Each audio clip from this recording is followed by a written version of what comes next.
right now. So that heavy rain.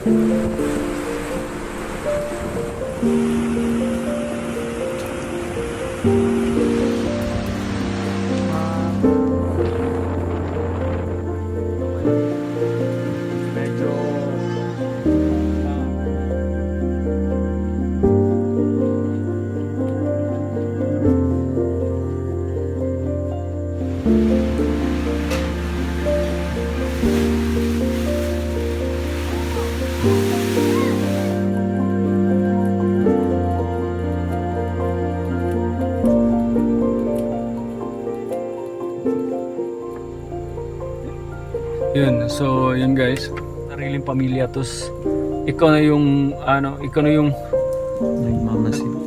At saka meron pa ding hangin. It's already 2 a.m. and andito pa rin tayo sa sala kasi